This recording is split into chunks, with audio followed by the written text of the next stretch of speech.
সকলকে শুভ নববর্ষ। আপনারা জানেন যে বাঙালির ঐতিহ্য হচ্ছে শুভ নববর্ষ। এটা আমরা অত্যন্ত সুন্দর করে প্রাণবন্তভাবে আমরা এই পয়লা বৈশাখটা পালন করি। এবং আমরা যে বাঙালি পয়লা বৈশাখ পালন করি, এটার জন্য আমি জয়ন্তী শেখ হাসিনাকে ধন্যবাদ এবং কৃতজ্ঞতা প্রকাশ করছি। কারণ সরকারি হিসাবে এই দিনটি আমরা ছুটি পেয়েছি, এটা জয়ন্তী শেখ হাসিনা এই ছুটির ব্যবস্থা করে দিয়েছে। যার কারণে এবং শুধু ছুটি না, বাঙালির একটা ভাতাও এই পয়লা বৈশাখে আমরা পেয়ে থাকি, আমাদের বাঙালিরা পাই। আমাদের বাঙালি ঐতিহ্য ধারণ করার জন্য জয়ন্তী শেখ হাসিনার বিশাল একটা অবদান আছে। আর আমরা যেহেতু সনাতনী, আমরা সবসময় আমাদের ধর্মীয়ভাবেই, কারণ আমাদের পূজা অর্চনা বা বিয়ে শাদী শ্রাদ্ধ সব কিছুই কিন্তু এই বাংলা বর্ষ থেকেই পালন করা হয়। যার কারণে এই দিনটি আমাদের কাছে আরও মুখরিত। বাঙালির এমনি ঐতিহ্য আছে, তারপরে আমাদের ধর্মীয়, যার কারণে আমরা হই হই হুল্লোড় করে আনন্দ উৎসবের মাধ্যমে পয়লা বৈশাখ পালন করে থাকি। আর এই পয়লা বৈশাখের মূল উৎসব হচ্ছে বাঙালি, 16 আনা বাঙালি। আমরা সকালবেলায় স্নান করে পুজো দিই, মন্দিরে আসি এবং পুজো দেওয়ার পরেই পুজো শেষ হওয়ার পরে, প্রার্থনা শেষ হওয়ার পরে, আরতি শেষ হওয়ার পরে আমরা কিন্তু প্রসাদ খাই এবং প্রসাদ খাওয়ার সাথে সাথেই কিন্তু আমরা ইলিশ মাছ খাই। কারণ বাঙালির ঐতিহ্য ইলিশ মাছ, কাঁঠালের ইঁচড় এবং বেগুন ভাজা, বিভিন্ন রকমের ভর্তা, আমরা এটা খেয়ে থাকি এবং আজকেও আমি খেয়েছি। এবং আমাদের একটি মেলা হয়, আমাদের এই রমনা কালী মন্দিরে বিশালভাবে আমরা এই মেলাটা উদযাপন করি।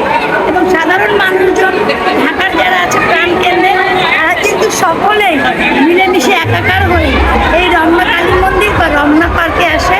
আমরাও কিন্তু সেই রমনা পার্কে এসেছিলাম, সকালবেলা থেকেই কিন্তু ওই উৎসব মুখরিত হয়েছি। এবং বাঙালির যে আনন্দ উৎসব, এটা কিন্তু এখনও পালন হচ্ছে।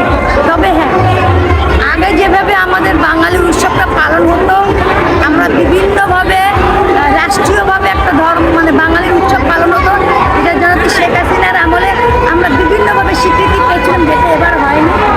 আরেকটা জিনিস আমি খুব আশ্চর্য হলাম, পল্টনে আমি একটু দেখলাম সন্ধ্যার বেলার দিকে, ওনাদেরকে ধন্যবাদ, ইসলামীর একটা প্রোগ্রাম করেছে। তারা কবিগুরু রবীন্দ্রনাথ ঠাকুরের আমার ধনধান্যে পুষ্প ভরা গানটি গেয়েছে, ভালো লেগেছে।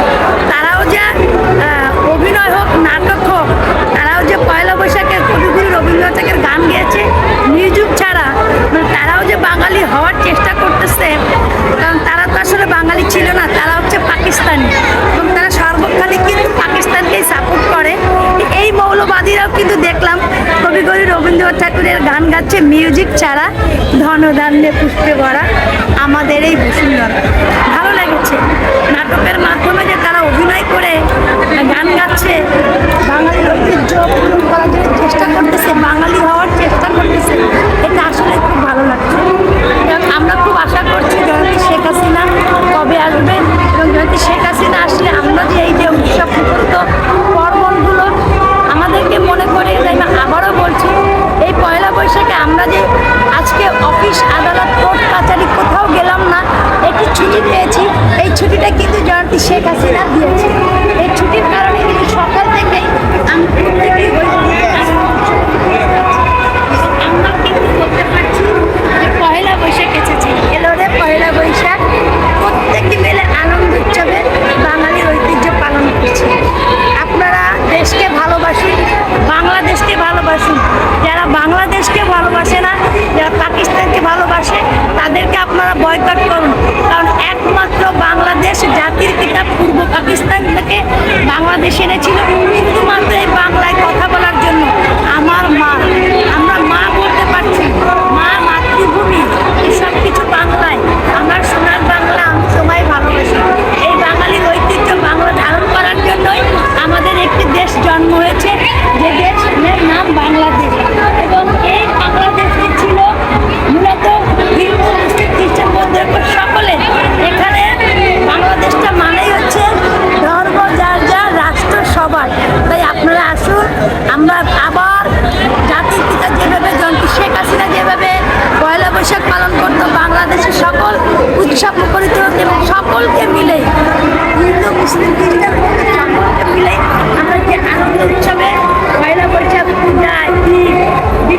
কালচার প্রোগ্রামগুলো আমরা আনুষ্ঠানিকভাবে প্রচার করতাম। আপনারা সেটাই করুন। দেশের এখন খুবই অবস্থা, তেল মানুষ পাচ্ছে না। আমরা ভগবানের কাছে আজকে পয়লা বৈশাখ প্রার্থনা করেছি দেশের অবস্থা ভালো হোক এবং জয়ন্তী শেখ হাসিনা আবার বাংলাদেশে আসুক। বাংলাদেশের